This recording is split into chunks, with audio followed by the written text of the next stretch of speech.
Hello peeps, this is Paranoid Whisper. In today's video, I want to walk through compelling evidence that suggests the tragic events of September 11, 2001 were not just a terrorist attack, but rather an elaborate inside job coordinated by the highest levels of the United States government. I know this may be hard to accept, but stay with me as I go through multiple angles that point to a sinister hidden truth behind what happened that day. The collapse of the Twin Towers. At 8:46 a.m. on September 11, American Airlines Flight 11 crashed into the North Tower of the World Trade Center. Then, 17 minutes later, United Airlines Flight 175 hit the South Tower. Both towers completely collapsed within just a few hours. Now, the official explanation is that intense fires weakened the steel structures of the towers until they failed. But on that day, something wasn't adding up for observers on the ground. The speeds of the collapses were simply too fast and symmetrical to be just from random fire damage. Experts will tell you that the near freefall collapse of both towers is consistent with a controlled demolition using explosives. Over 1,000 architects and engineers have testified that the physics defy the official story.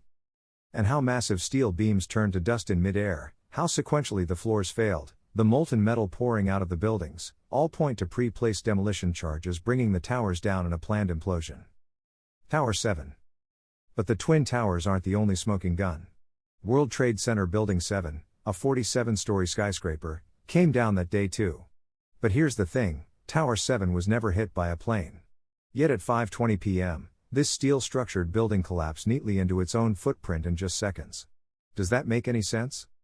Experts will tell you that fire alone cannot cause this kind of instant, symmetrical collapse. The media called it structural failure due to fire, but make no mistake, the videos show every indication that Tower 7 was brought down by controlled demolition. Inexperienced hijackers. Okay, but if this was planned by the government, how did they get the planes to hit the towers? Well, here comes the next shocking part of the puzzle. We're told that these incredibly complex aerial maneuvers were carried out by amateur pilots who learned to fly small Cessna planes. Yet they pull off expert precision flying in huge Boeing commercial jets? The point of impact on the towers was some of the hardest to hit parts, and even seasoned pilots have said they could not replicate it.